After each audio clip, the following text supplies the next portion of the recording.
Hi there, Vibe Gardeners. Welcome to another episode of Vibe Gardening Informed Edition, where we're going to have a lessons learned on what I learned about growing lettuce in these hydroponic totes. With that said, let's go. So, just a little recap on what happened with this tote here is that I started this about 3 months ago, a little less, actually, a little less than that. Can't quite remember. But what I did was I took these 3.1 gallon storage totes which holds about 2.5 gallons of water, I'm guessing. And what I did was I gave it the air pump and added nutrition water. And this one, I used the two-part white label nutrition.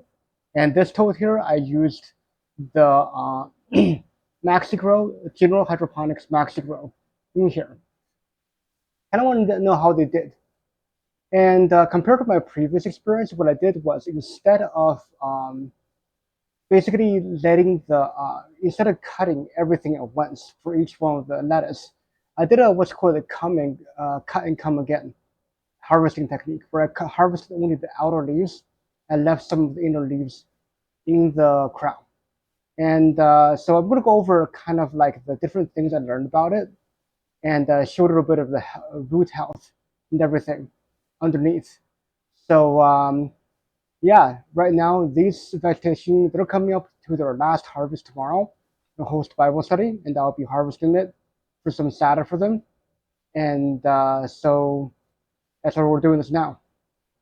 All right, so let's look at a little bit on the detail of these two totes. So you can see everything is looking quite well. We got this bed here, everything is looking quite well, and then we got these three that didn't make it as long as the others.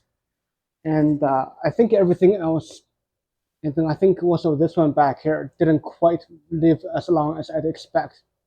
But everything else here is only four of them. Yes, only four of them didn't quite make it, but to the end. But everything else worked pretty well. And then if you look at this one we had about two that didn't come up in the beginning. Nothing to do with the developmental stage later on in life. It's just that they kind of never developed to their full potential. So I didn't try to push it again. And this middle one was this one right here was choked of light too much. It didn't quite come up at the right time for the canopy effect, nor this one. But overall, this one seems to be a lot healthier. So now look on below with the roots. As you can see, everything is pristine white, perfectly beautiful.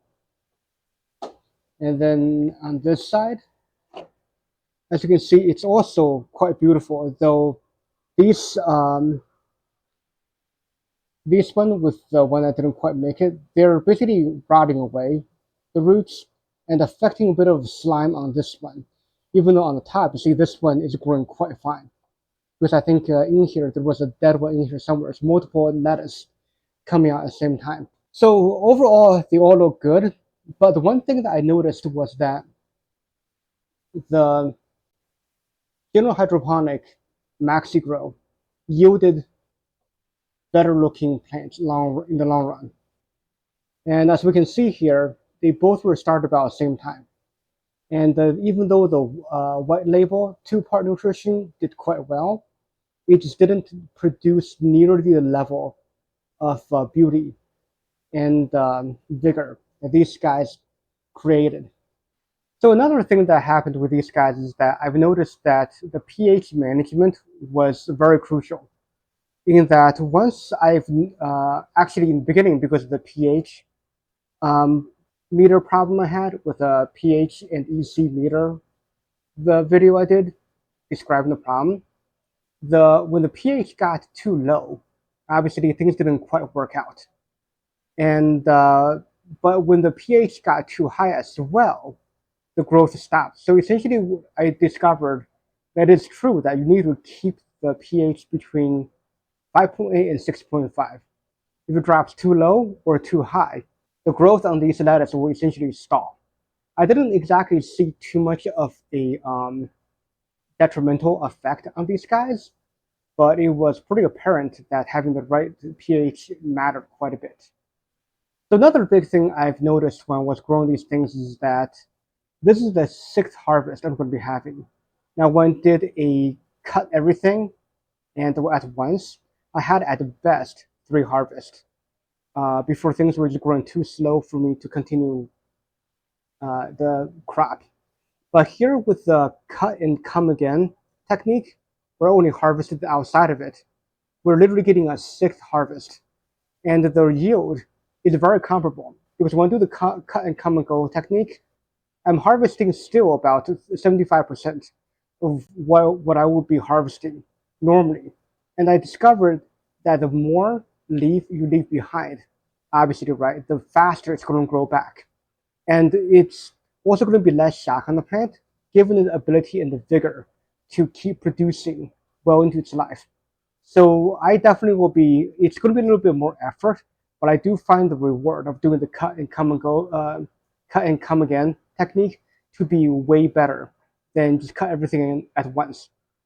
Now, going back to nutrition, one of the other things I noticed is that when I start pushing nutrition past 500 ppm, which is about 1.0 EC, the lettuce will start having crinkly effects. A little bit like this, but this was when it was still I was still pushing nutrition a little too high, but it was a lot more crinkly, kind of like this here. This is a little bit older, but it's this one was growing back a little harder. This one, it would look something like this. It would not look quite right.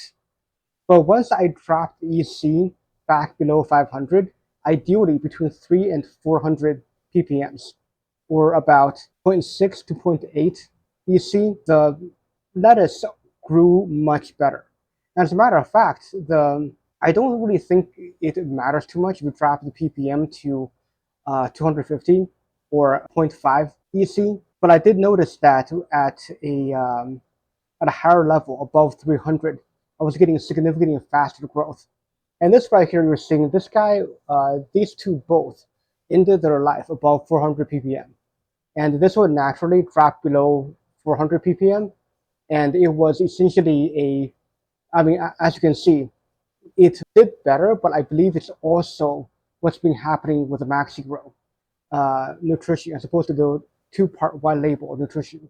Because it turned out the MaxiGrow has only half the calcium as the two-part hydroponic nutrition solution that's white labeled. So overall, I think that made a big difference in having less calcium, and also don't push past 500 ppm or 1 EC. That's a key to getting these guys to thrive.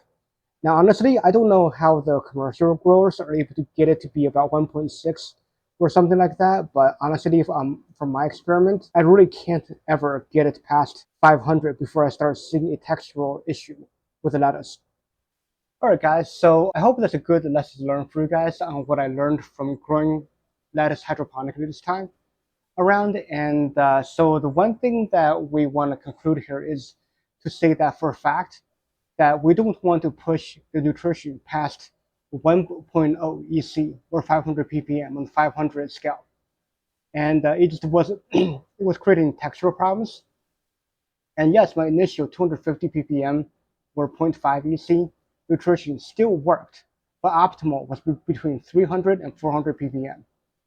And we also learned that having a reduced calcium footprint also helps significantly in that I'm having the General Hydroponics MaxiGrow was a better nutrition fit for the lettuce compared to the two-part white label hydroponic nutrition, which has double the calcium compared to the General Hydroponic MaxiGrow. And the other thing too is pH, as all those different research and publication I mentioned before made a big difference in nutritional uptake from lettuce. My guess is that the nutritional need of lettuce isn't that high. So any of the pH swing outside of its optimal range will make a big impact in how much it actually takes in. So everything matters for lettuce. And but yeah, we also saw that both actually made it pretty well, and regardless of all that, so they will be able to grow and thrive. It's just how much and how quickly you'll be able to get your harvest. And finally, as we seen too, is that the harvesting technique, through the cut and come again technique, will essentially double your ability to harvest at only at a 25% or so reduction in yield every time. So the math works in your favor to be able to do cut and come again technique, even though it's a little more tedious. So if you're doing a large operation, it's not worth it. But if you're a hobbyist grower like me, it makes a lot of sense to stick with the better yield, but a little bit more work technique of a cut and come and go, cut and come again uh, harvesting technique. So with that said, guys, I hope that it inspires you guys to grow your own hydroponic lettuce. As with these containers, I'll probably repurpose the containers for other experiments in the future for hydroponic, especially when it comes to how to use filtered tap water. So guys, keep gardening and keep vibing. Let's go.